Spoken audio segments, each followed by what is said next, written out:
I'm here today. We're going to do a very interesting class because I haven't made this recipe in a minute, but I love it.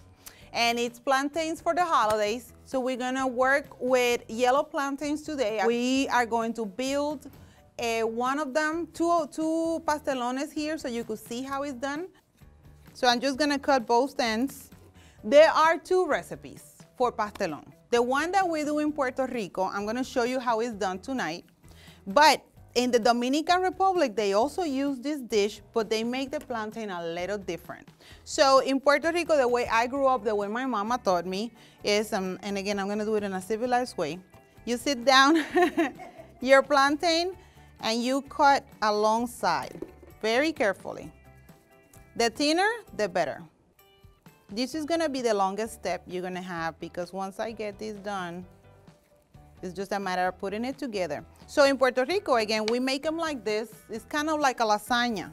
Once you have your plantains sliced like that, you're gonna fry them, but just to give them, just like to brown them.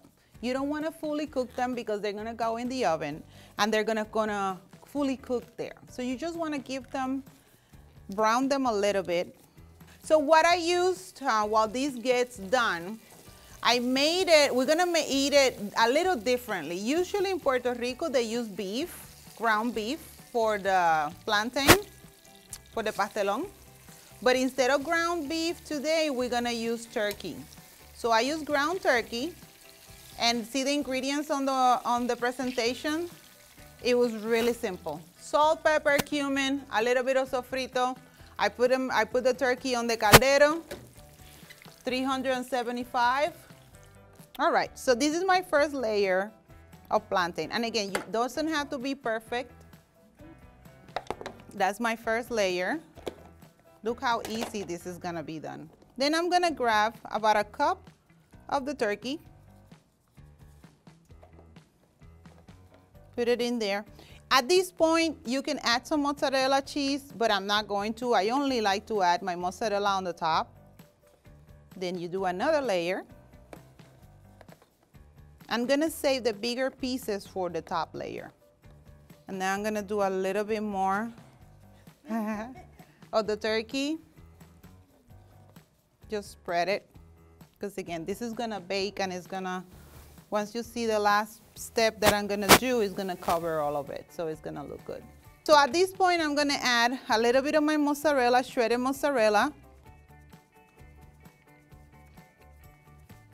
Then I'm gonna add a little bit of cilantro and parsley, however, as much as you like. I already boiled it with the garlic. And that's right plantain? That's the same plantain you just saw me fried, but boiled. Did you boil it in the skin? No. No, but you see in the center it has little black dots. Yeah. That's what you see that is darker. So how do you boil it? You chopped it. The way I opened it, I should have shown you. And then you put it right.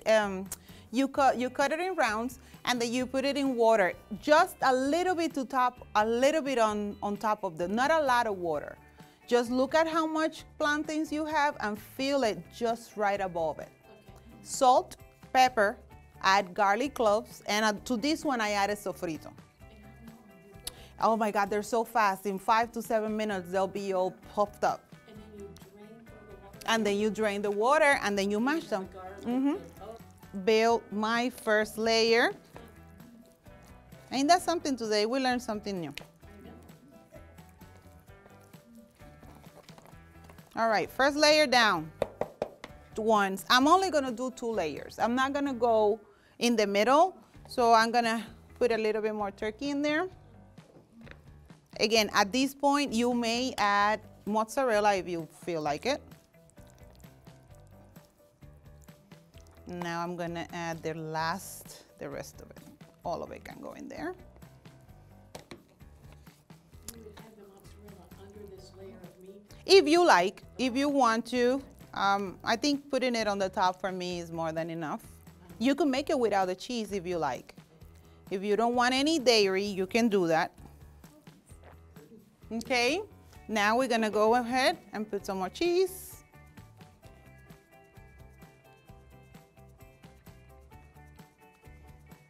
And a little bit of these herbs. I think the parsley and the cilantro give it that freshness, and it kind of ties back to the sofrito in the turkey. That's it. So now let's add the last ingredient, which are eggs.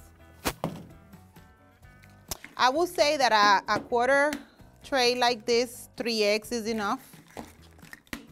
2 each tray, yeah, or 2. It just depends how eggy you like it. Again, there's a lot of preference here. So I'm gonna beat my eggs. Of course, you could have all of this stuff ready. Now, if you, for example, have guests on the weekend and you wanna make this recipe ahead of time, I will highly advise you to complete it and leave the egg part on the baking at the end.